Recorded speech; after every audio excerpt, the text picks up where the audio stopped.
So, Hyphen Nation still in full effect. If you've listened to the previous episode, Marcus encouraged you to keep listening to this one. So now it's time for lighter subjects, something that is more in George's wheelhouse and definitely in Marcus and my wheelhouses. It's time for the 2020 year in sports. Yeah, baby. Hell 2020? yeah. Did I say 2020? 2021 year in sports. you There's go. already an episode for 2020. It came out in January. So you can go check that out. Shout out to Dick Vitale, man. You keep fighting that good fight. I was really sad to find out that you were sick and that you got to come back and everything. I was happy to see you. Oh man, that was rough. Rough clip watching all that. That was first thing that popped in my mind as soon as I said sports. So I just want to get that off my chest. Shout out Dickie V. So we're going to jump around again, just like we did last time.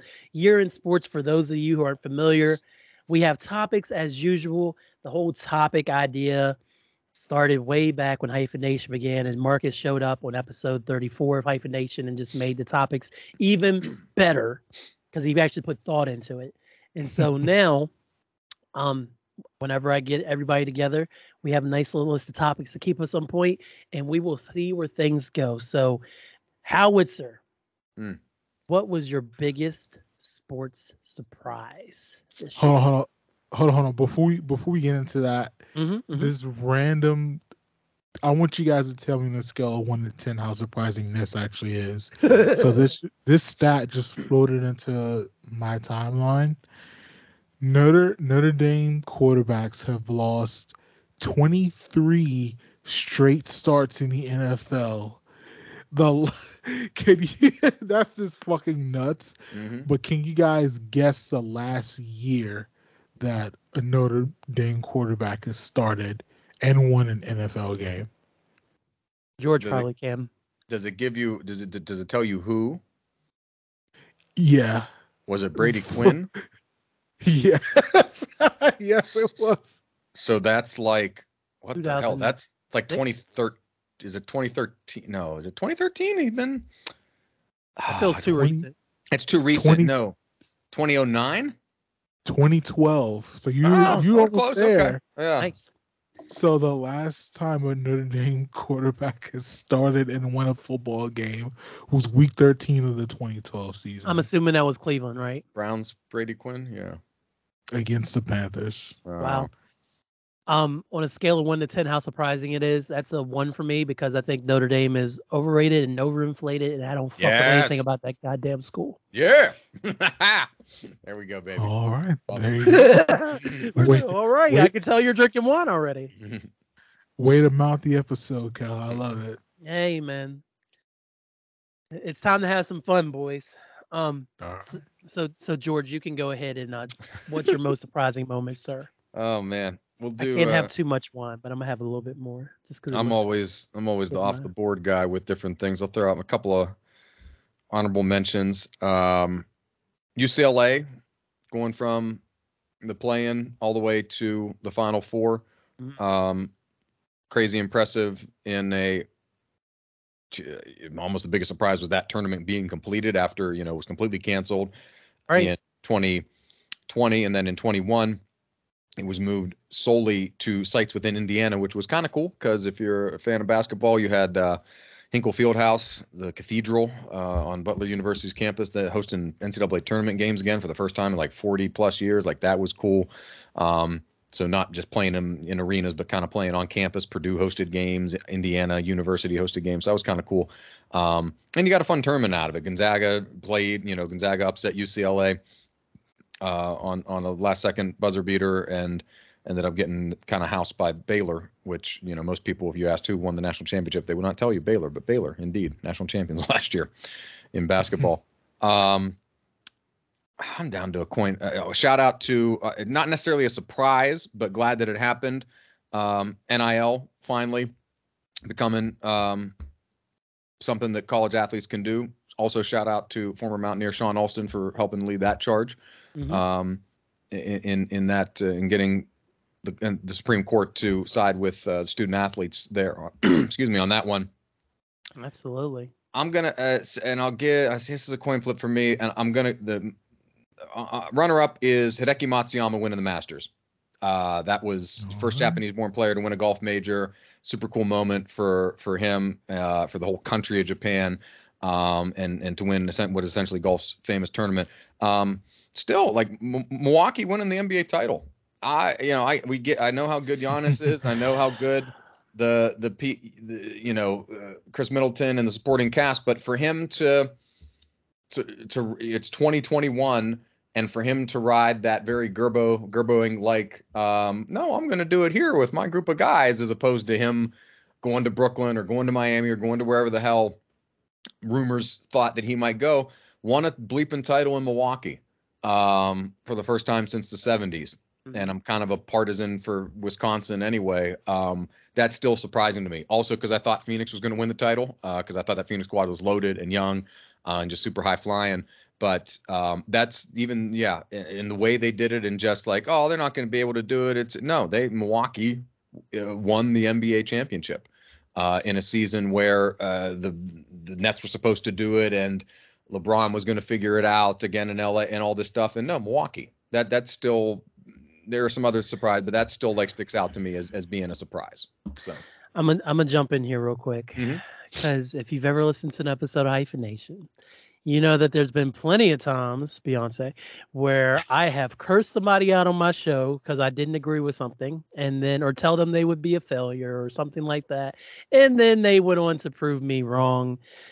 So, Giannis, I owe you an apology because I feel like it was this very episode earlier this year where I was saying I didn't fuck with Giannis, or it was the NBA Finals preview when it was the Heat and the Lakers, and I was talking about I don't fuck with Giannis. Giannis is overrated, blah, blah, blah.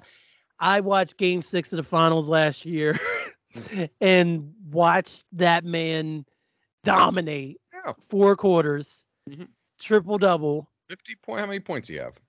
50, yeah. 50. Right? Yeah, that's what I thought. Hit the 50 in the game clincher. This is after Kareem said they weren't going to win the finals, but then Kareem sure was at every game after that, wasn't he? Suddenly found his Milwaukee green all of a sudden. And he just told everybody to eat a dick. I'm gonna win one for Milwaukee, and I apologize, Giannis. You did that, sir. You did that. He's just walking around with the trophy in his backpack in Greece, like having kids walk up to him, picture with it. Like, it's just so wholesome. Like, it's just a big old kid bringing the title back home, man. You love to see it. Marcus. So this is my most biggest surprise of 2021 for sports. I'm actually going to go I'm going to go kind of a large scale. I'm actually surprised American playoffs kind of, for the most part, went off without a hitch. Happened. The Super Bowl the Super Bowl wasn't 100% capacity, was it? But it was still like 70% capacity. There was a lot of people, more people in that field, in that stadium than I thought there would be. And fully vaccinated, and the league gave away their allotment of tickets to healthcare workers. Mm-hmm. Yeah. So even though it was a home game for Tampa, and the first time that a home team's played in the game, it wasn't like loaded with Bucks fans, but a lot of healthcare workers and people that already got the vaccine, because we were about a month and a half into that at that point. Right. Yeah. And then when the NBA finals happened, like not even the finals, the NBA playoffs, like all those games were sold out. And we got in the NBA finals, we got like all the 4K HD fan shots, 8K HD fan shots of Suns fans being goofy as fuck on national TV. Everyone just kind of fully appreciating the fan experience being important to professional sports. For those to kind of go off without a hitch, I think was the most impressive kind of thing. And it does kind of suck that, we came off of Thanksgiving, and the new variant, and now that's kind of like, kind of getting, I don't want to say super spreader event, but I mean, I think Thanksgiving kind of was that. I think the Thanksgiving kind of was that, and then you have Christmas, and that may be it as well. But in those summer months when we had kind of pro sports, obviously like Chris Paul, people just may have forgotten, but Chris Paul tested positive. His status was questionable. Yeah. But he ended up making it and ended up losing because ball tappers should not win. But I know Colin appreciated that one. That's pretty good, even though I've gotten over that too. Wow. No, that's what you say. That's what you say. But no, I think that is my biggest surprise. Like the playoffs being able to be basically full capacity and not having much trouble. So it's so funny in the pandemic. Those were brighter days in the summer. So that was kind of my surprise that we were able to kind of get those off without any problems. So yeah, it was very, very nice to see the playoffs go off without a hitch after everything it took to even get sports back last year. So my biggest surprise, I mentioned her last episode, but it would be Simone having to step out of Simone Biles having to step out of the Olympics because everybody literally expected her to walk in and dominate. They were talking about not even scoring the girl because she was so good. And then she went there and then couldn't even compete and then ended up getting a bronze in the event that she was able to complete. And it was a surprise because, one, we all expected her to go in and just sweep everything and take all the golds and get the overall, get the team gold and everything. And then two, it was surprise. It wasn't because the reactions of sports fans around the world when she couldn't compete, it wasn't good enough when she said, I have mental issues and I can't compete. Of course, for a lot of people, there was a lot of people questioning her heart, her dedication. Just go out there and do it. It's no big deal. It's not like she, not to say that Carrie Strug's thing in 1996 isn't problematic looking back at it now, but it's not like she had a twisted ankle and just had to land one big move to win the thing. It was literally her, like she got lost doing her move in the air. That's highly dangerous. It's not new. I know it's not talked about a whole lot because it's never been on this national scale, the twisties. But as a gymnast, and I'm learning this since Aaliyah is a gymnast, that when you're actually doing a big move, obviously you got to know what's going on. You have to be able to, I mean, you can't watch the whole thing. You kind of have to go through the motions and know where to land and everything like that. It's the idea of going off of a vault, for example, and then not knowing how the F I'm going to land, that's insane to me. And the fact that she was able to step back, it took a lot of bullshit criticism, yes, but then also, again, started more of that empowering not just women athletes, but athletes in general to really take care of their mental health, or as Marshawn Lynch would say, their chicken. And, really think about what their mental health, how much they value their mental health in comparison to their physical health and their performance at whatever sport they're at. So that was a big surprise that she couldn't compete. But then also I was very surprised at the negative reaction, unfortunately, even though I shouldn't have been. And then also I was surprised at the movement that she helped start as far as mental health with athletes.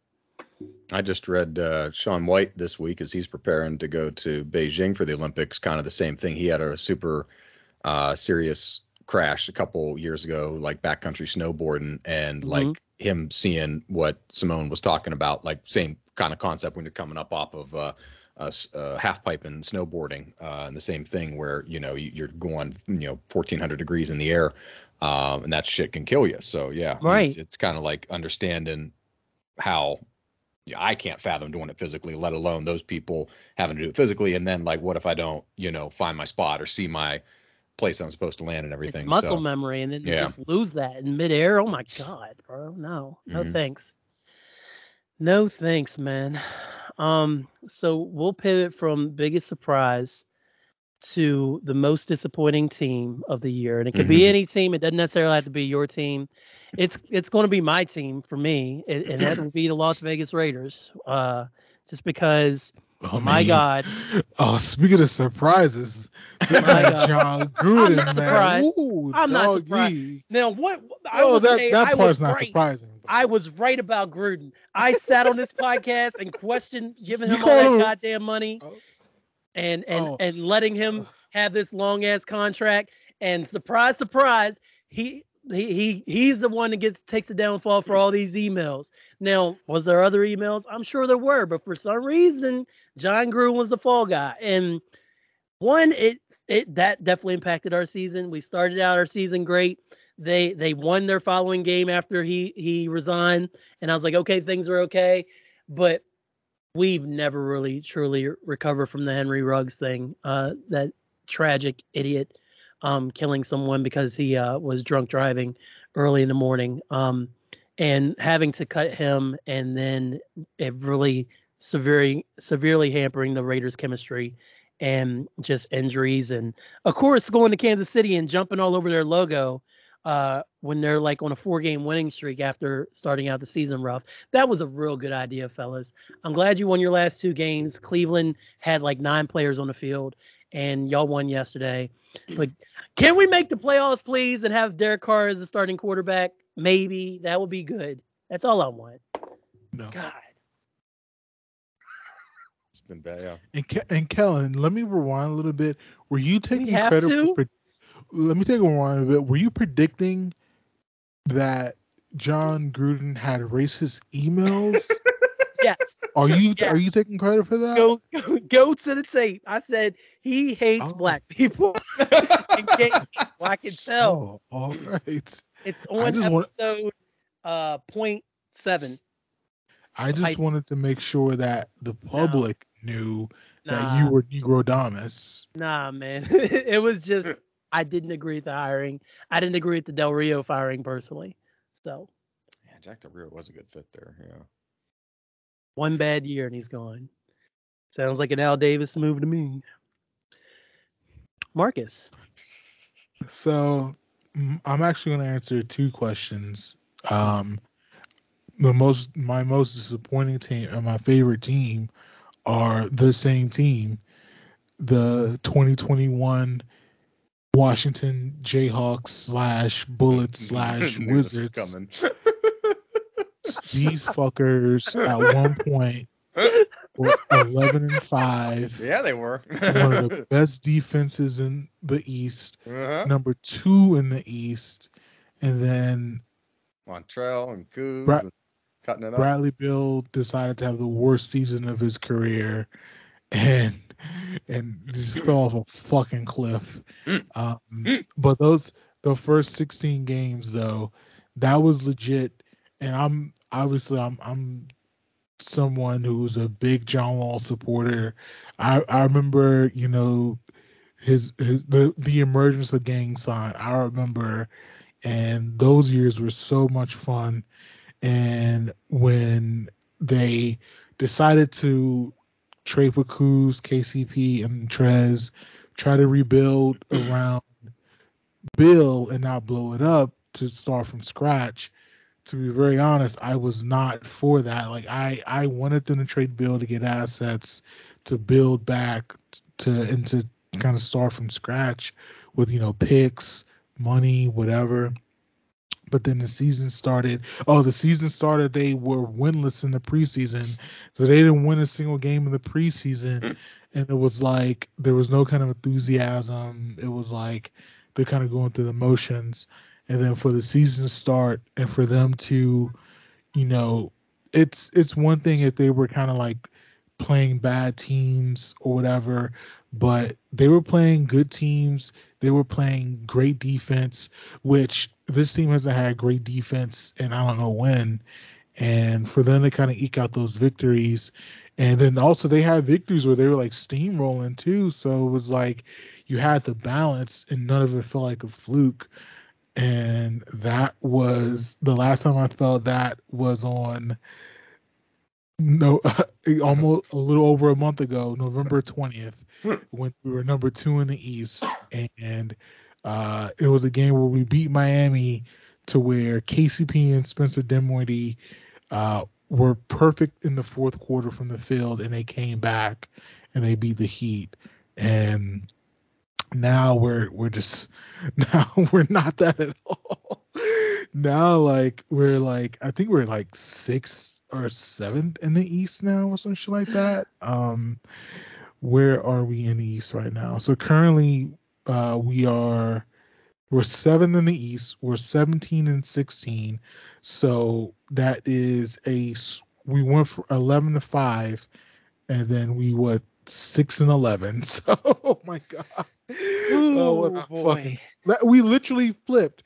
We were 11-5 and went 6 Reverted and to the 11. mean. So yeah. So this team, man, They are who we thought they were. Heartbreaker, you got the best of me.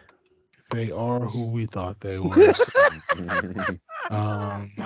So yeah. So I mean, maybe they make the play in, but they definitely come back down to reality. They played Philly last night. Joel Embiid is signing Sixers autographs and fucking, I was gonna say Verizon Center, but that's still a Verizon. Yeah, it's always Verizon. Yeah. Capital So One. it's like MCI Center, baby. Yay! There we go. That's funny, but so yeah, so it's like we have Sixer fans getting autographs, and there's like a sizable Sixer fans getting their autographs signed on our home floor. So now we're back in the dark time. So we tasted greatness, and then now we taste shit. So my favorite and my most disappointing team. There you go. Yeah.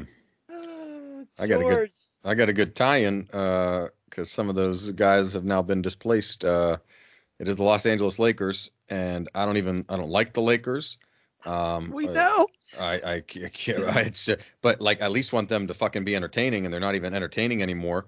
I got Mike texting Kellen and I at 10 o'clock at night about Russ isn't playing, and I'm like, why do you care so much about this? But he's adopted the Lakers as his team this year, and they are just it's just a disaster. When you got a guy they're calling White Mamba or whatever, White Kobe or whatever the hell, and he's like making game-winning shots, you got a problem. Like that's when you got a problem. When Anthony Davis and with the number of MVPs combined on that roster, it's just ridiculously underperforming. I predicted on the HBS that I think they'll somehow manage to get it together and make the playoffs, but now I don't even know. So it is a train wreck disaster. I just told Matt, my boy Matt, that I thought if they can make it to All-Star break and still be around 500 and then be healthy after that, then I think they can make the playoffs without having to do play in. But you're absolutely right; it's anybody's guess. The biggest, like the NBA thing, and I'll let you go, Marcus, is like this: we get sucked into these lies about people, like. Kevin Love is one of them. So Kevin Love tears the shit up in Minnesota, and then like, oh shocker, he's like not. Can we talk about the lie Kevin Love is, please? Superstar, and like I just saw him the other day. Apparently he's still in Cleveland. He was like, oh shit, Kevin Love's still there. Like good. Oh yeah, so I got the same feelings about Anthony Davis, who tore shit up in New Orleans. That's great because it was New Orleans, and now I'm not saying he's not a good player, but maybe he's not this, guy we think he is. And the fact that he's getting hurt, is a big part of that. But like, he's getting to Kevin Love territory real quick here about what his potential in this league is. So damn. So let's back up a little bit. So Kevin Love, all right, he had to play behind LeBron. There's and Kyrie. Yeah, he had to play behind the greatest basketball player of all time and the greatest flat earther of all time. So now, and he's playing in Cleveland, so it's like a three-strike kind of combo there. Now, yes, he is not taking a buyout, which I actually fully support. Get that coin. They overpaid you. Don't let them underpay you right now. And I want John Wall to do the exact same thing. Fuck these buyouts. Let them honor your fucking contract, man. Fuck all that other shit. But I do agree. If I was not a Wizards fan, the answer would be the Lakers. But actually, I used to fuck with Westbrook a lot. Then he came to the Wizards, and I don't fuck with him no more. Like these cotton candy ass triple doubles. You missed out, man. It was great. Like 2016 Russ, I could watch him all day long. So perfectly fine with that. 16-17 Russ, I mean. So on Christmas night, he had another triple double on 4 for 20 shooting, and 4 for 20 shooting now. And you would say, well, maybe Marcus, he was taking a lot of jumpers, a lot of bricks, because he can't shoot, which he can't. But he was in the paint. He was actually in the paint. He was like, I think he was like 4 for 15 or some 3 for 15 or some shit. But he can't even attack the rim to get buckets anymore. And he's not like he's like the only NBA player that if he has an open three, just assume it's gonna break. Just assume it's gonna fucking miss. Besides Ben. So and then when they traded him for when the Wizards traded him and got those pieces back and it worked for us, I was like, yes, thank God. But now it's like everyone's reverted back to the mean. So it's like, maybe they should just give the money to the local homeless shelters. That would have been a much better use of the money. So yeah, the Lakers are 7th. So they're in the play-in technically seeding, but even if they win their play-in game, which I would say they would, but the thing is, if they do that and they go against either the Suns or the Warriors first round, they're not making out of the first round. So they got to figure out a way how to get to at least the 5th seed, get to the 5th seed. Dodge them until the second. You have to play the Warriors or the Suns eventually. Dodge them in the first round. I hope this doesn't happen, but if I'm them, I'm banking on maybe Steph rolls an ankle, maybe Clay doesn't really come back true to form, or but you have to delay it. The more you play, unfortunately, the more chance you have to get hurt. But that means they have to basically kick it in to where if they want to get like 4 to 5 seed, they basically have to flip about 4 games to win. And I don't really see that happening. So the Lake Show gonna get smoked this year. So I agree with George. They're pretty disappointing. The docu-series is looking hotter than the team. Yeah. So. But I mean, like I said, LeBron's the greatest ever. But okay, at least he has that going for him. He doesn't have Space Jam going for him. He doesn't have. Bro, you got to hear the Just Blaze Kirk Franklin song though, man. That's right. Yeah. We win. Oh, that shit's fire, man. And I forget who's on that joint. There's a rapper on there too. He ain't bad. He ain't one of the names I mess with normally, but he ain't bad. Well, since Marcus already started us off, I'm just going to jump into favorite team quite quickly. And that would be my 2021-2022 Chicago Bulls, who just won again tonight and are currently 21-10, despite taking a whole week off because of COVID. And DeMar DeRozan dropping 35 points tonight and is apparently found the fountain of youth after being in San Antonio. And I was thinking he was a wash signing. And then Zach LaVine dropped 30. This team is fun. We got Alex Caruso, a favorite of George Gerbo's. We got Lonzo Ball, even though he apparently never does anything, but still gets COVID. Jesus, there's a lot of bro. Literally, there was a quote last week, Marcus. Did you see it? Where like, hey, Lonzo, why don't you get COVID? Because everybody else was in protocols. He's like, I don't do much, man. I just be staying home and then go to the gym and come home. And then Woes comes out 2 days, like 48 hours ago that he's in protocols. So that's the only reason I said that. That was a little harsh, but there's reason for that. That was very harsh.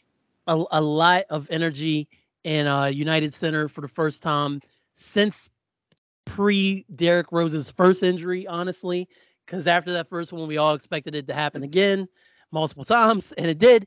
I'm really enjoying watching the Bulls play so well. I'm hoping that they keep it up. And I just really am happy with what has been built and the money that was spent and the way this team's playing together. They seem to have a great time together on the court, and it just seems to be working, man. I just hope they keep it up, and uh, a playoff run would be great, man. I ain't expecting no championship, but a second round, third round maybe, second round for sure, I'd be happy. No, I thought you guys were gonna do Eastern Conference Finals at least. I mean, the East is basically, well, it's, I think at least semifinals, because you have to go up against either Brooklyn or Milwaukee. Mm-hmm. And don't forget Miami. Fuck Miami. Milwaukee was on the ropes. They were on the ropes early in the season, but they rebounded. So I figured they would. Championship hangover. So I mean, I said fuck Miami, but I mean, yeah, they're gonna be there in the semis, but I don't think they're gonna.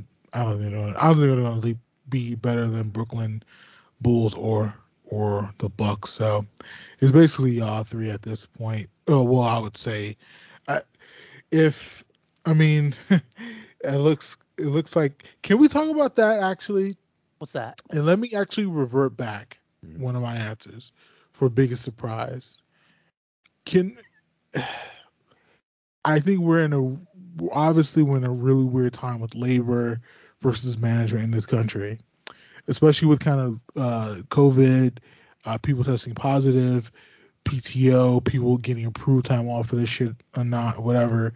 That's affecting millions of Americans right now. Mm-hmm. But this fucking guy, Kyrie Irving, in all his flat Earth bullshit. Nappy. I can't say that. This is actually one of the most important. It doesn't really feel like it. I don't think in the kind of public consciousness, but this flat Earth bullshitter, what he's doing on the side of labor versus management, to where he's held out this entire time.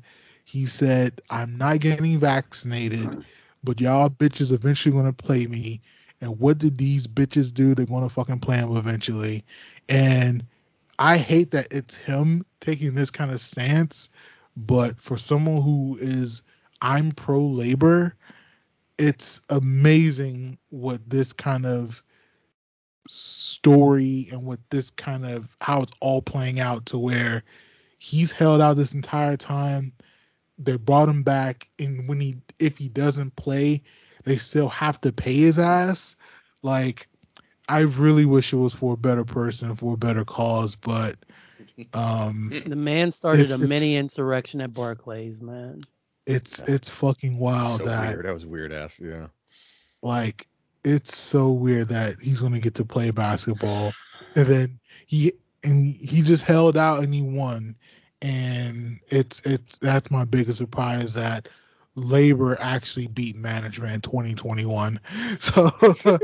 So no, I really wish it was someone else with a better cause. But while I see your point there, Marcus, Kyrie getting to play again, despite not wanting to get vaccinated, it felt a whole lot like when a cop's on trial for killing a black person. You just know what the outcome is going to be. So I'm not surprised by that at all. I don't. Well, that's very far, Kellen. But I wouldn't say man. that. Come on. They're not going to let Kyrie play. You really think they're going to be like, no, we're going to really take a stand and not let you play. We're trying to win a championship. Yeah. Like, they were literally the best team in the East without him. And if COVID and that's the kind of thing. So with the Omicron, whatever, how you ever pronounce it, let's just say that happened, and let's say that happened like 4 or 5 months down the line. It didn't happen from now, and they still would have kept being the best team in the East. They wouldn't have caved, but because COVID forced them to cave, then they now have to go by his rules now. And I for one did not see that coming. I don't think anyone did. You did? I had a crazy ass scenario that Mike Asti and I talked about on the HBS, where they would practice like in somewhere on Long Island, like outside of New York City limits, so that he wouldn't be subject to the requirement because it wasn't within New York City. And then he would only play like road games in cities that didn't have a vaccine mandate, but it would require a lot of logistical hurdles to get it to happen. That's what they were kind of like floating around before the Nets just said we're just not going to play him at all. Yeah. But then now it's like, well, COVID is still a thing, so we have to play him now. So Brooklyn Nets don't give a fuck if you're vaccinated or not. They only care about winning a championship. And if they can get Kyrie Irving on the court so they can win a championship, they're going to find a way to do it. They just needed more time. And that's exactly what they did, COVID or not.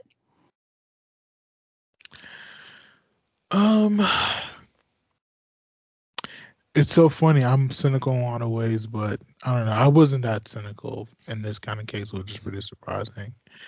But no, I hear you. I hate to be the bearer of bad news. This wine's pretty strong here. Oh, we can tell, Galen. We can tell. Oh, whatever. Okay. George, what is your favorite team, sir? Honorable mention, Phoenix, hell of a run this year. Enjoyed Absolutely. watching. Quick shout out to Tampa Bay, back-to-back Stanley Cup champions. I think it was this last year too. Green Bay, man, Pack is back. They are rolling. Third straight 13-win season this year. I know a lot of people focused on the Super Bowl thing as well as I am, but also like you could be like a fan of one of these, teams like Jacksonville or some shit and you never win anything. So like you got to enjoy these regular season parts, even though sometimes they don't end with the championship. Matt LaFleur, most 38 wins in his first 3 seasons. That's tied with George Seifert for the record for a coach in his first 3 seasons. Wins by a coach. They've continued to find ways to do it. Shout out Rasul Douglas, Mountaineers making their names heard. Guy bounced around on multiple practice squads, Arizona and Houston and somewhere else, and lands in Green Bay because they had a couple injuries to Kevin King and some guys, and he literally wins the game against Arizona. Has had 2 pick sixes this season, 5 interceptions, including 3 straight in games at Lambeau Field. The dude is just special right now, and it's awesome to see it for a guy who we watched play in Morgantown. But yeah, they're rolling. We're just going to enjoy what we have here, and we'll see what happens when they get to the playoffs, and hopefully it doesn't end up like last year. Yeah. Awesome. Yeah. All right. So let's pivot from the favorite team, only because my answer for this involves someone from a favorite team I already mentioned.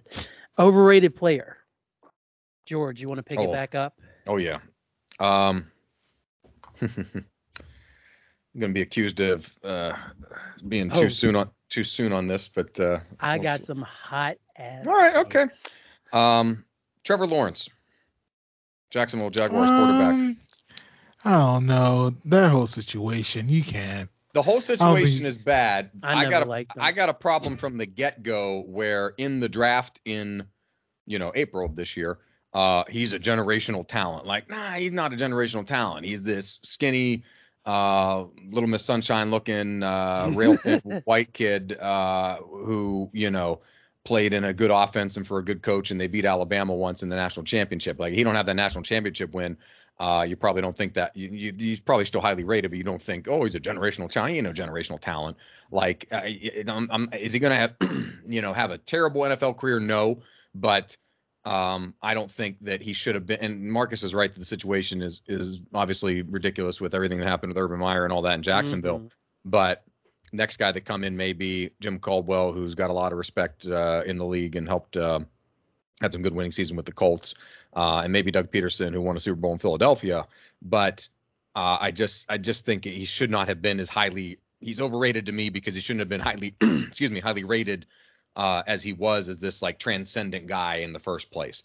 Okay. When you've only a dumb top of the draft, him and then Zach Wilson, who's like 12, has that Benjamin Button thing going on, and he both of them like the waste of draft picks. Jacksonville's going to be in line, them or Detroit for the number 1 pick again, and you've just basically wasted a season. I'm not saying they shouldn't have picked Lawrence, but it's just bad mismanagement of whatever they're trying to do. The Shad Khan and his organization are trying to do down there. 9 touchdowns this season, 14 interceptions. Trevor Lawrence hasn't thrown a touchdown since October. Oh. Jesus Christ. I got one touchdown. Since Halloween, since their game on Halloween. So spooky hours. Yeah. It's just, and there's, go look at the interception thing. There's plenty. Patrick Mahomes has 13 interceptions. I think Lamar Jackson has 13 or 14. There are guys on that chart that are higher, but the other side of that is those dudes have 20 or 30 touchdowns. And their teams are in position. Ryan Tannehill, Tennessee quarterback, he's got 14 touchdowns and 14 interceptions, but Tennessee's in position to potentially win their division. So even without the guy that should have been the MVP this season for on the track, he was going Derrick Henry, and hopefully they'll get him back for the playoffs. But no, I didn't like the hype on Trevor Lawrence going in. Just like, all right, like he played at Clemson, blah blah blah, whatever. These Alabama quarterbacks never get the hype, and then they come out and they kind of like perform, like Jalen Hurts has kind of found himself now in his second year at Philadelphia. We're seeing what Mac Jones can do in New England, and that may be obviously helpful with the byproduct to being in that system with Bill Belichick and everything. And you're seeing a little bit of stuff out of Tua Tagovailoa, but Miami's kind of got a decision to make because it'll be year 3 with him next season on what they want to do. All 3 of those guys are better than Trevor Lawrence at this point. So, he's in my mind overrated. Didn't Lawrence prolong stay in college 2 years in a row because he didn't want to get drafted by certain teams? Mm-hmm. Yeah. I mean, yeah. I think if history taught us anything is if the Jaguars going to get you, they're going to get you. So Jag was going to get you. Jag was going to get you. He could have came out and been a millionaire a couple of years early, so that's his fault. So. Kellen, I'll let you take this one, Kellen. I'm excited. This is good. All right, you're bubbling. So my honorable mention for overrated player is LeBron James. That's asinine. That is completely asinine. This fool does not give a shit anymore, yo. He changed his number. He made Space Jam. He showed up the Lakers with a horrible attitude. I don't think he wanted Russ on his team. He plays half-ass basketball. He traded for I don't care. You can say lay Jim all you want. He plays half-ass basketball. Has he pivoted to entertainment? Is he too much in the entertainment? No, he doesn't, Kelly. He does so, Marcus. Did you watch the Christmas The LeBron game? that I'm watching this year is not the same LeBron I watched last year. He is giving, and you can say it's regular season all you want. It's not the same effort. He's literally going through the fucking motions out there, and it drives me insane. He's not giving a shit right now. And he can get away with it because the Lakers are ass. He's not as good. He's not as good as he is on defense anymore, but he still gives effort. Come on, he's the only reason they're in half these games. This is a stinky take, Kelly. I don't care. I see it. Kelly. I see it. Kelly, come on. It's not the same as him taking plays off. I see him take whole quarters off, and I don't like it. He's about to be in year 20, Kellen. I understand that. Anyway, I understand that. Kellen, come on. I understand that, and he's had moments. He's won games. He's gotten people thrown out of the arena with 20 seconds left in the game. But I mean, I believe this take. No, I do believe his take, man. He's kind of pissing me off. There's been multiple times I've seen it. His attitude sucks this year. Would you have a good attitude on this team, Colin? Yes. All right, Colin. I would be privileged to play in the NBA. Okay, Colin. Who's your most overrated athlete of 2021, Colin? Aaron Rodgers. No, that's see, Colin. Come on, Colin. You followed up a terrible game he played. You see how bad that was? No, you know why? You know why? Because he lied. Because he lied to people. I don't even care about that. Of course he's gonna lie about it. Everybody lies about COVID.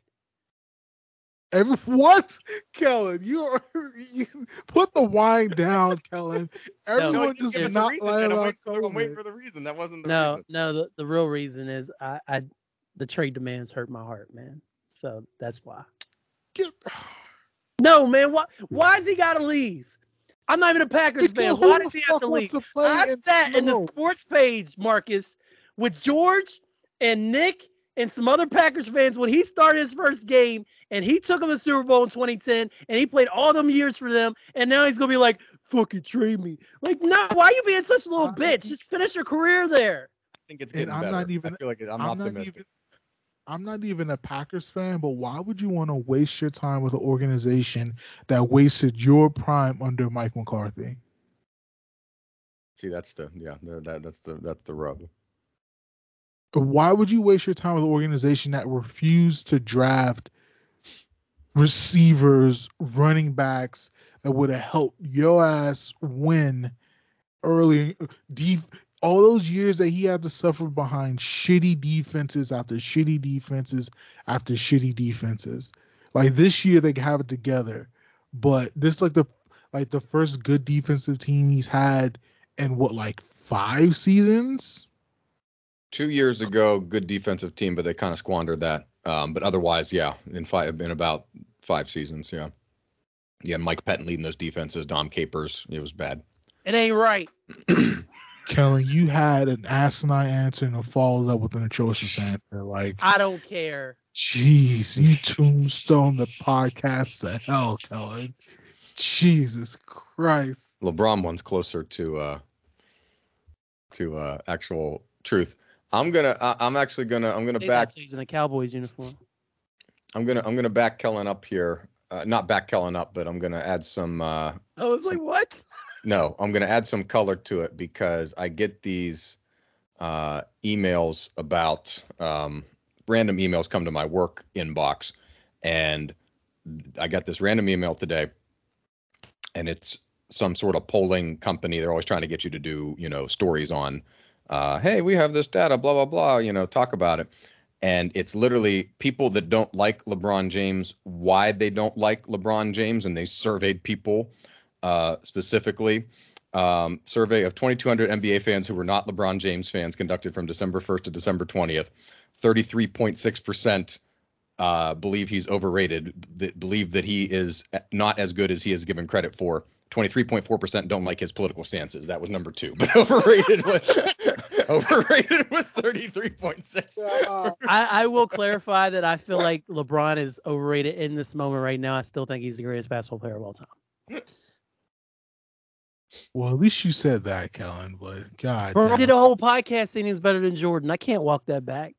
That was a stinky take, Kellen. All right, all right. Wait and see. Marcus, you gotta. Wait, you have more stinky takes, Kellen? I thought Trevor. No, I don't. I think those are my hottest takes that I had, honestly. Yeah. But I got proof of Trevor Lawrence. Just wait and see. Wait and see what happens. We ain't even the All-Star break yet. What this fool gonna do something stupid? This fool gonna do something. That's more of the night. This fool gonna do something stupid. Oh my God. I regret nothing. So for my answer for most overrated athlete, which at this point I'm not even sure if he's even medium rated, let alone highly rated, but it's the cotton candy triple double machine, Russell Westbrook. Like the triple doubles don't mean shit. Him like screaming and yelling at the top of his lungs don't mean shit anymore. He can't hit layups. Like he can't hit open threes.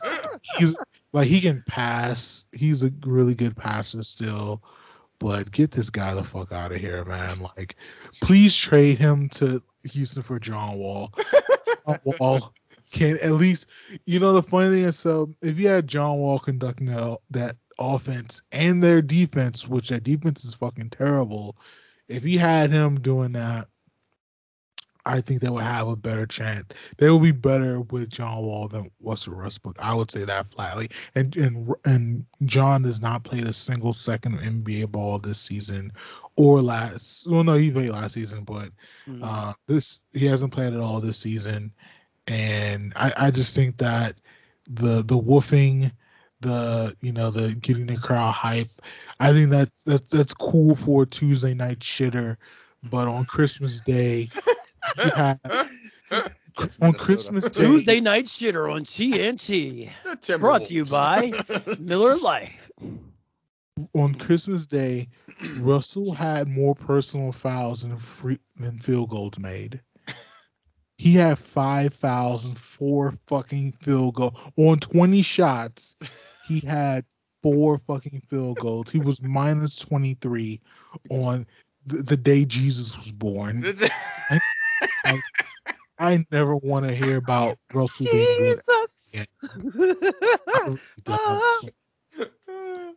We just gotta change. This is just people we don't like at this point. This isn't even overrated. No, I don't. I like Aaron Rodgers. Russell Westbrook's the right answer. I can't lie. Russell Westbrook is the right answer. Are you going to argue, George, that Russell Westbrook is good at basketball? He slipped. He's not as good as he once was. Yeah. Okay. All right. So. Yeah. He's good. Man. Westbrook is the right answer, though. I just wanted to bitch about LeBron and Aaron Rodgers for real, and I did that. So. Oh my God. My podcast. All right. 5 fouls, 4 made field goals. That's crazy, right? That is great. That's crazy. What the fuck are you picking up fouls on? Like what? Charges? What is he even doing? Trying to get rebounds over the back fouls. Yeah. Oh, dumbass reaching fouls and stuff like that. So, hold on, let me read the stat line. Go ahead. Yeah, I kind of want to hear it. Yeah. Like, so 4 for 20, obviously, but from 3 he was 0 for 3. Okay. Go figure. He played 37 minutes. So he played 37 minutes as hard as he could. Shut up. The best thing he did was he had 11 assists. He had 12 rebounds. He was 5 from 6 from the free throw, and he had 3 turnovers. Which, I mean, if you play 37 minutes, 3 turnovers, okay. But he had, oh my God, this negative 23. He's like negative Michael Jordan. Like, this shit is ugly. This guy is just fucking ugly, man. Get this guy out of here. Yeah, Westbrook is the correct answer. His PER is 104th in the league. Wow.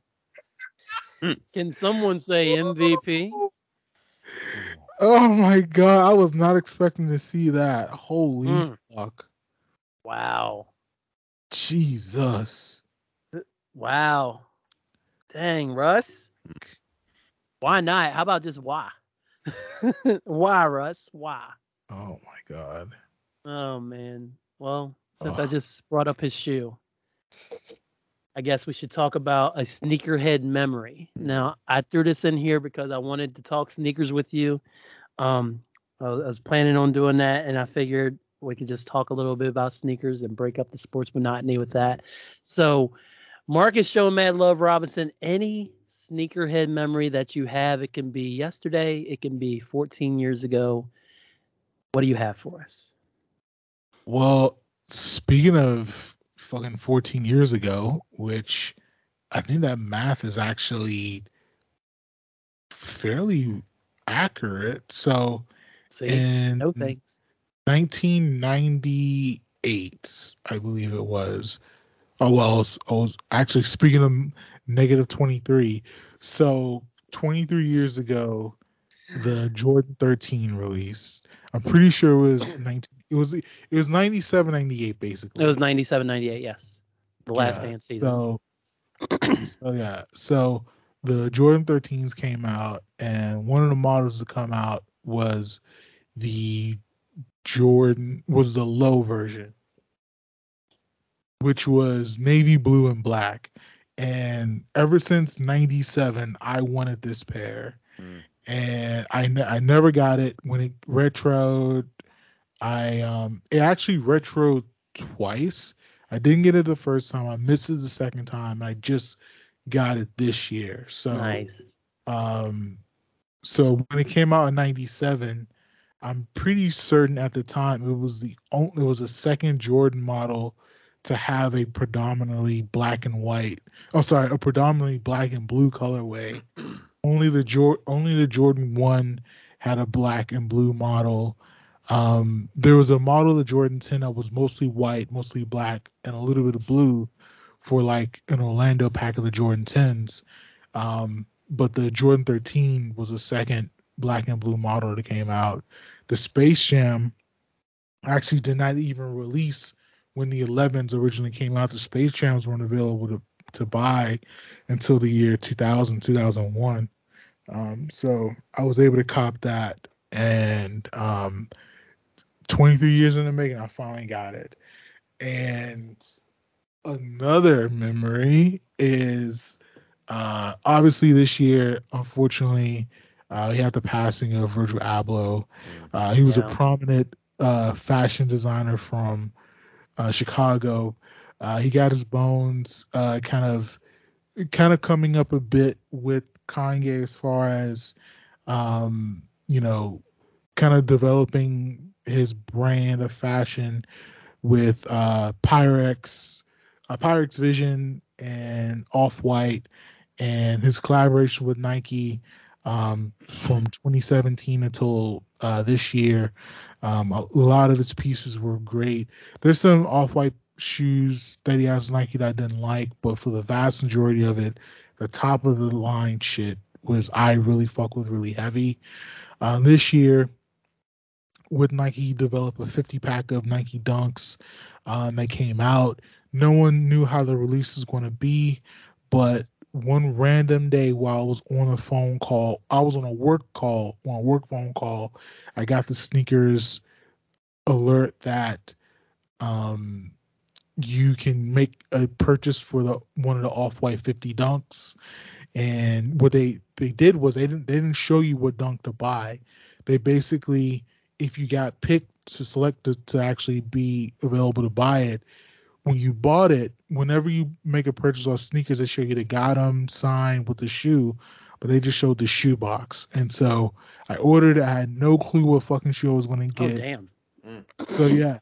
So, and actually no one knew. So if you were lucky enough to be able to buy it, you didn't know what you were going to get. Mystery box. For me, it was a mystery box. Yeah. So I got number 16 out of it. Oh, nice. And it's like, I don't know if you can really tell, but like it's off-white. It's like an eggshell white, like a soft gray. It's like the suede on is kind of like a rough kind of patchy suede, but it's like super soft. The quality of this shoe was like super great. I'm not gonna lie, if I didn't like this shoe, I was gonna sell it when it came out.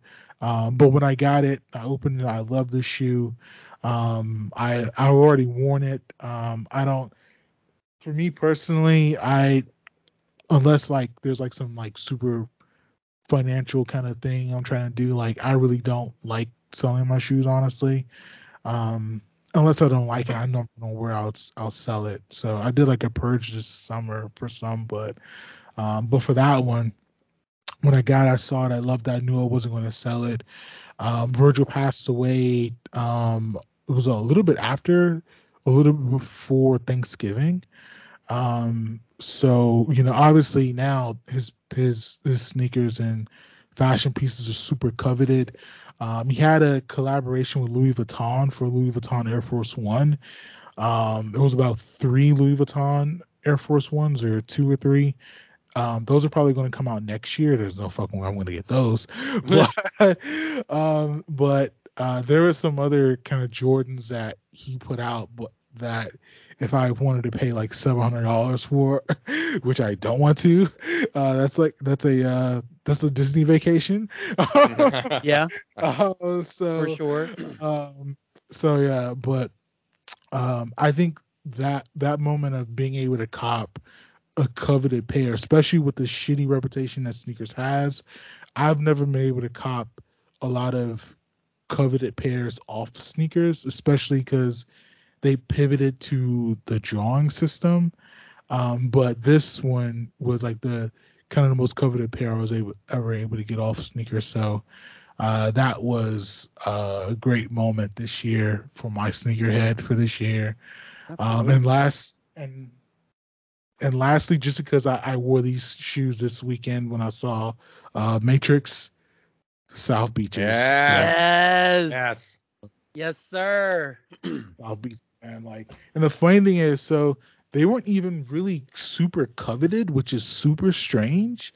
Like they kind of came and went, and I don't know why. Like, I love my pair. Like the quality is actually super good on these. The leather is good. The nubuck's good. They're actually super comfortable. So I'm not sure why I kind of came and went, but I was really happy when my South Beach came in the mail. So yeah, so 2021 was a pretty good sneaker year for the kid, I would definitely say. Nice. Absolutely. Absolutely. George, what is your sneakerhead story there, sir? Man, so I got two new pairs this year. I had my eye on for a long time the LeBron 16s and the hot lava. I love any of those lava, as you guys know, South Beach lava style colorways, but specifically that lava. Um, Andre Agassi, who's my favorite tennis player growing up, wore Same. in the 90s. And so I was like, man, the Air Techs, like getting those at some point, like would be fun, but those are like $250 shoes, I think, at this point.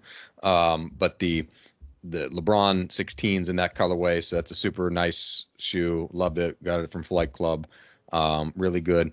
And some people are hit or miss. I like Vapor Max. I find them to be super comfortable. I think you can. All right. I like how the colorways kind of change up and the styles change up. Literally busted. I had a pair that was punch was the color, kind of like a lightish pink, but it was like a canvas or kind of a beige looking shoe. And I wore them to South Carolina to the PGA Championship, and like I busted in one of the air bubbles, finally. But No. after like 2 years, and I'm like, okay, Yeah. it's like I need another pair of Vapor Maxes now. So I got on Mercari, which isn't a bad place to look for stuff. Brand new, good price. I think they were the 2019s, and it's kind of like this moon looking blue and like silvery colorway. Really, really cool. And I like wearing them as like just everyday summer shoe. They can pretty much coordinate with anything. So Yeah. super excited about those. I need to get another pair of Jordan 1s Jordan 1s this next year. And they came out with they had a better name, but I call them the recycled Air Force Ones. With like just like the sole was kind of, the whole shoe was recycled materials, but the sole would almost kind of look like Fruity Pebbles a little bit because there's like little specks of different color in there and everything. And like some people might think they were cheap looking, but I was like, oh, that's kind of different, and wasn't just solely a white upper, kind of mixed material, different kind of gray, beigey color. I was like, okay. So I'd like to. No, you can. So yeah, well there was two. Well, there was two versions of it. Yeah. It was a mid and a high. Yeah. And you size 12, right? Yeah, in the mid I was probably looking.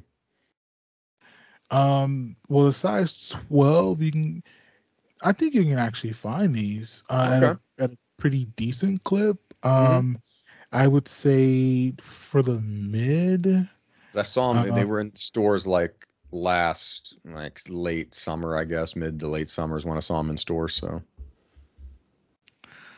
I would say for that, you should be able to. It may be about the 150 for the mid. Yeah, that's not bad. Which I mean, the retail was like, I think the retail for those are like maybe 110 or 120 ish. Yeah. But no, man, these are pretty cool, man. I think these can go like with whatever. So yeah, man, I think I know next year, I know I'm gonna slow down for the spending of my shoes because I went kind of nuts this year. But I think if you have kind of just maybe one or two moments of I just want to treat myself. Yeah. If you have that, so yeah, I think those are pretty chill. Now I'll keep an eye out, see if there's definitely. I'm more apt to always pull the trigger in the summer because it's like I'll actually wear them then. Like I got a hard time buying them in the winter for like, oh, I'm not going to wear these now and get them, crud. So definitely, especially in West Virginia. In West Virginia, spring and summer, definitely. I hear that. All right. So I have a sad story and I have a happy story. So we will start with the day that I decided I was going to pull the trigger on my first pair of Jordans. It was going to be a pair of Jordan 13s, the red and blacks. And I found them on this website on the internet. It was not a credible website. I was about to say, what was the website? They had it for like $100. And I was like, yo, I'm going to totally do this. I'm going to totally buy these shoes. So it's like 2004. So gave him $100 and waited and waited and waited and waited and waited. And finally, box came, package. I was like, yo, this is it. This is it. Opened up the box, supposed to be a pair of size 13 red and black Jordan 13s in there. They were like maybe a size 6, 7 Jordan 13 in there, and they were not well made. And the Jumpman logo was poorly constructed. And I got totally ripped off because I was an idiot. So that was my first attempt to buy Jordans. Now, I can't remember if I ended up with the Jordan 12 low, like the navy blue and white first, or if I got these, but the memory sticks in my head. I went to Hibbett Sports in Morgantown Mall, RIP, because they're no longer Hibbett Sports. And I was checking out their shoes, and they had an Air Jordan 13 low white metallic silver. I only say that because I'm looking at the shoe right now, and I put it in the chat so you guys can look at it. And I saw those, and it was summertime, and I was like, yo, those are Jordan 13s, and they're all white. And of course, this is me at 2021, summertime. Like, I got to have me a pair of all white shoes, coming off of buying some reasonably priced Nikes, like in 2003, like from Finish Line, with like, I believe it had a silver swoosh on and something, and I've worn those out. So I was like, I'm gonna get me these. And so this was the very first pair of Jordans that I bought. And I wore these shoes very proudly for a while. This is before I really knew how to take care of shoes, because I'd only had a pair of questions before that. And the questions I did well with, but they were also my only pair of shoes when I went to college. So they eventually got beat up. And the highlight of having these shoes was when I got I think it was a issue of Scratch magazine, when that was still coming out. And it was like a sister magazine in XXL. And Eminem was in it. And Eminem was wearing Jordan, and then he was wearing these shoes. And I was like, yo, me and Eminem totally got the same shoes. That's hella dope. So that is how I got my first pair of Jordans. And then my third pair of Jordans actually came from my friend Ed Brown, Big Easy. He and Angel got me a pair of Jordan 14s, the black with the blue, the light blue on them, for my birthday when I turned 22, which is very cool. So, but that's how I bought my first pair of Jordans, my very own money, at age 21. Was when I saw them in Hibbets and got the all whites. Nice.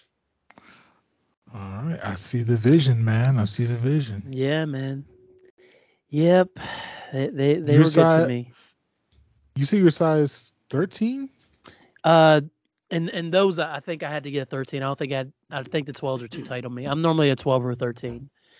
I tend to go with 13 though, if I'm ordering, just to make sure, because 12s can sometimes be sneaky and be too tight in the toe box. All right. So transitioning from a sneakerhead memory, we will go to our second to last category, which is the moment of the year. So I'm going to pick this one right back up and say honorable mention goes to when the WWE brought fans back for WrestleMania this year in Tampa. That was actually a big moment for me after months and months and months of them being in the stadium with all the screens and stuff, being able to see the fans. And funny enough, it being delayed from starting because of rain, because they were in Raymond James Stadium. But seeing the fans back and then getting to see the crowd's reaction to a very good night of wrestling in night one, and then another good night of wrestling in night two, it was a very exciting thing for me to see. So not quite a regular sports moment, but it was big for me. And then my moment of the year was Baylor stomping all over Gonzaga's ass in the national championship game, because all year long heard about Gonzaga's so good, they're undefeated, blah blah blah, and then they showed up and Baylor's like, not so fast, my friend, to quote Lee Corso, who is aging right before our eyes. Baylor handled their business and Gonzaga did not, and they became your 2021 national champions. And I was very hyped about that moment because you always like to see, especially seeing an undefeated team fall like that. I mean, it's no New England against the Giants, but it was pretty damn good for me. Marcus. Right. I mean, I think the most impressive moment, anytime you drop 50 to win a championship, I mean, that's just elite. Not only that, historical. He got 50, 14, and 5 blocks. I mean, he shot 17 from 19 from the free throw line when lights out at the line. His entire career for free throw shooting has been, relatively abysmal, substandard.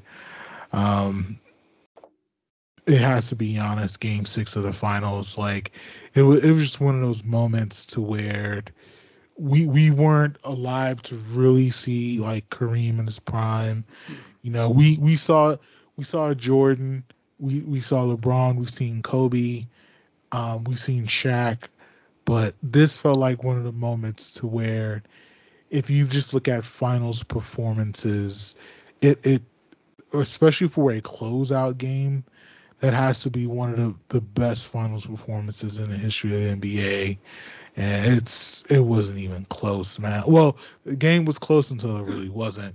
But and even kind of what George was kind of talking about earlier, as Phoenix should have. Well, Phoenix was up 2-1 in the series, if I remember right, and they were. I thought they were going to win the series before, and it's one of those things to where Giannis really cemented himself as one of the all-time greats, and maybe he's not top 20 yet, but maybe he's in that top 30 conversation.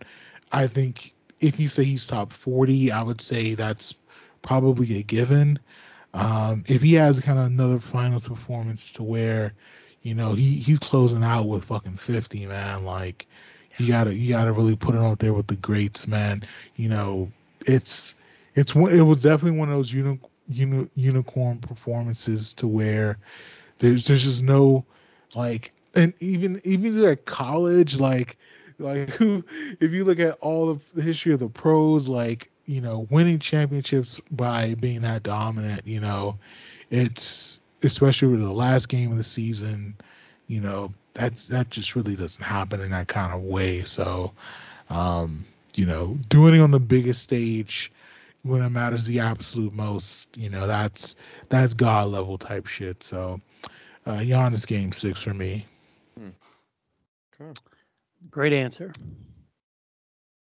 I've got a couple of runners up. We mentioned Simone Biles. Shout out to Suni Lee, who saw that her teammate wasn't going to be competing in the Olympic all-around gymnastics final and said, well, hell, I'll take the damn thing myself. Right.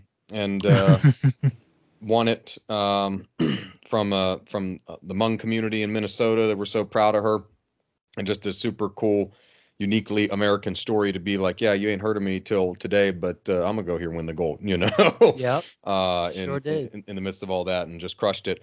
The number 2, this would be my number 1 if my guy had won, and it's the entirety of the finale of the Formula One season, between Lewis Hamilton and Max Verstappen. I'm a Lewis guy.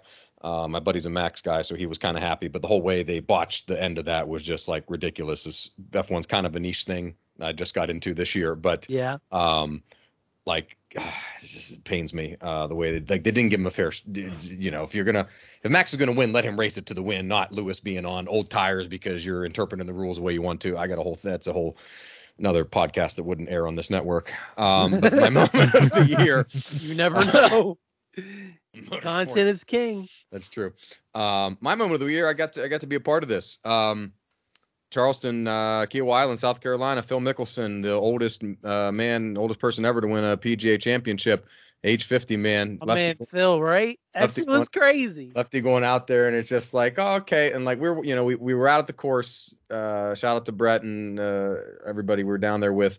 We were out at the course on Thursday, Friday and Saturday, and then we watched, on Sunday from his house, and like, oh, you see Phil, and like, oh, okay, good, hope he does well here today and everything.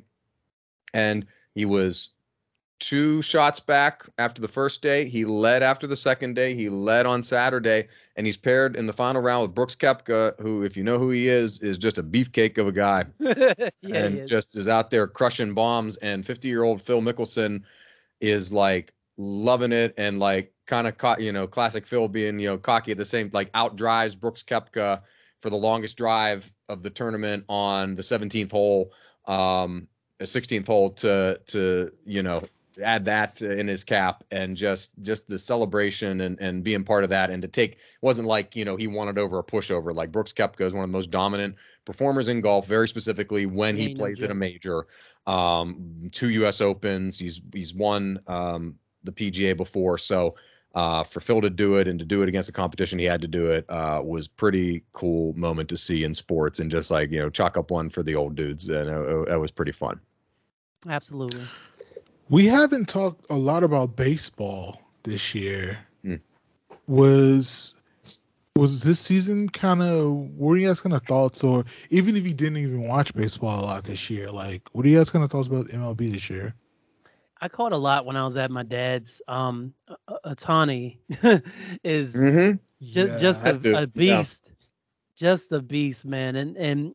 And I don't know if it's, I don't want to say it's too far from removed from my brain. I'm so glad the Astros didn't win the championship. Yeah. Shout out to the Braves for winning again for the first time since 96.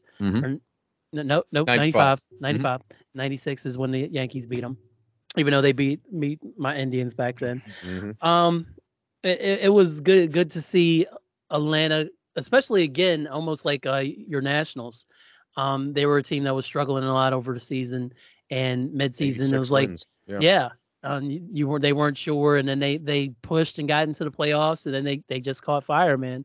And you love to see that about a baseball team, and it just goes to show that even though it's a very individual sport, when all the pieces fall together, and you're just able to bring it home like that, man, it's a very cool thing to see. So I almost put the Braves down for one of my best moments, honestly. And like I said, Ohtani was just a lot of fun to watch for the Angels. But I had a lot of fun watching baseball when I caught it. And I was following on social media and stuff like that. Yeah. So I was paying attention. Those are the highlights of the year, basically, because you lose some of the. Admittedly, I kind of liked the goofy things they did in the pandemic year with the playoff and everything like that, and just having more teams in. They still might change that, but you got them. Now you're at a lockout, and it's probably going to drag past spring training. So you might not have baseball until I guess May at this point, which some people might like because then it's a shorter season again. But then you lose interest in things like that. I got this love-hate relationship with baseball. It was the last. Cleveland flirted with being around there. Last season of them being the Indians. Still haven't seen any like Guardians hats in the store I can buy yet because I want a hat, but and a T-shirt or something like that. But they'll be. They were. I mean, them and I got to see. I love going. I like going to baseball more in person than I do watching on television. Like I got to. My buddy. Yeah, I think everyone thinks that. My buddy's a White Sox fan, so we went to see White Sox and Indians in Chicago, and got to see a game in Denver, and see a game at Shea Stadium or at Citi Field in New York. So nice. Just got to. I like enjoying going to the games, but yeah, in terms of like storylines, it was, Ohtani. And just how dominant he was. Like Bryce Harper won the National League MVP. Like, if I'd asked you, pick somebody, you probably wouldn't have picked Bryce Harper. But Philadelphia was close to the playoffs, missed it. But Bryce Harper won the MVP.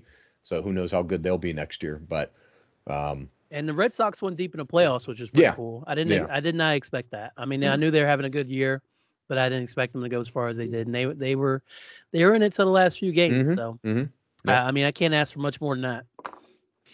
All right. Well, I believe this is the last question of the night, Kellen, and it is. I did kind of set it up to actually kind of give my athlete of the year, and so we kind of talked a little bit, but this guy's just fucking creative player on MLB The Show.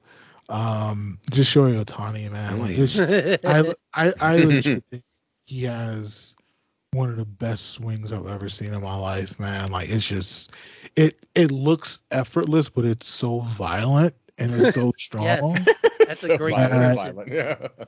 Like it's like I think for me my favorite swings Sheffield and Griffey, and it's like Sheffield. it just for Griffey it just looked like silk, but he was so strong.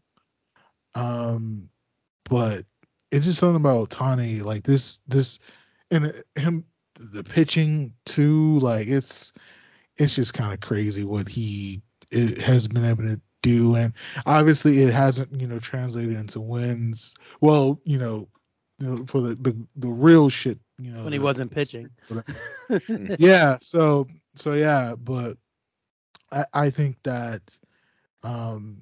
I just think that his talent is singular. Like I don't literally like who like the pitching and the hitting, like who can do that on his level. Like it's just kind of non-existent. So for me, like he's my athlete of the year. Yeah, he didn't win it all, obviously, but I just think his talent is just really unmatched. Very nice. Okay. George. I'll give a shout out to me in the niche sports. I'll give a shout out to Nelly Korda, who is the number one women's golfer in the world from the United States. She won the women's PGA Championship last year, won the Olympic gold medal as well, had herself a hell of a year, and is just like sensational. So if you're into women's sports or golf in general, check that out. It's my guy. It's Novak Djokovic, man. He had such a controversial ass year on multiple levels with like slightly. Yeah, like all my athletes that I like have weird social positions. Didn't want to take a vaccine, fine, but then like add insult to injury that he then like put on a tournament in Serbia last year, in the middle of the pandemic, that like got him and his wife and like a bunch of people sick, where they're playing like tennis exhibitions all around the country of Serbia. He had, and then also last year hit a ball right in a lady's throat at the US Open and got defaulted. So comes back from all of that last year. And this year was simply unbeatable in essentially every match. He won Australia. He won Wimbledon. He slayed the Dragon Beast, Rafael Nadal, at the French Open after being down 2 sets, and then came back. Official nickname? The Dragon, the Dragon Beast of clay, the red dragon clay beast, Rafael Nadal, in one of the more sensational tennis matches I've ever watched, and then beat Stefanos Tsitsipas to win there. And he came all the way to the end of the line in New York at the U.S. Open and lost in the final to Daniel Medvedev, and just like exhausted, spent, lost in straight sets. But, finishes was kind of pursuing the slam the whole time. It's never, Serena is the only one that I think, Serena and Rod Laver, I think, are the only people that have done it in a calendar year. So he was trying to do it in a calendar year, and just came short once again, but just a sensational year of tennis, and he was dominant and unbeatable essentially the entire year. So my guy, Novak Djokovic. Very cool. All right. Very cool. So if I say LeBron's my athlete of the year, y'all going to yell at me? Sheesh. I mean, it's unacceptable. I know it's not, but my athlete of the year is Steph Curry. When he got injured 2 seasons ago, I thought he would come back and be okay, but I really didn't expect him to ever play at the same fun level that he was playing at pre-Durant. And to see him find that in these last 2 seasons has really reaffirmed my love for Steph Curry. And ironically enough, as much as I hated on him at the time, my love of pre-Durant Warriors. Because, I was rooting for LeBron in Cleveland in the finals in 2015. But that 2015-2016 Warriors team was something to see. Watching Steph that season was something to see. He was playing with so much passion. He was unstoppable. Everything was falling. He was having so much fun. They were winning games. And after the book, after Durant left, after Clay got hurt, after the rebuilds, I was like, there's no way that they're like, I'm not going to see that anymore. And to see him regain that, and then not only regain that, but the Warriors are still one of the most elite teams in the league again. Yep. Mm-hmm. You love to see it personally, even as a Bulls fan.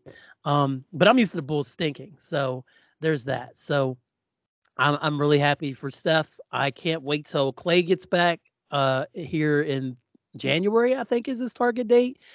I hope they only get better from there, but Steph is just a whole vibe, man. I love everything about that guy. Yeah, absolutely. I think we're gonna get Nets Warriors finals. I'm here for it. So, and Kyrie will play. Whoa, actually, oh wait, they can't. Oh, he had to get vaccinated if they're playing in San Francisco, California, right? Yeah. Same train, yeah. So. Oh, maybe he'll have to sit out. Poor Kyrie.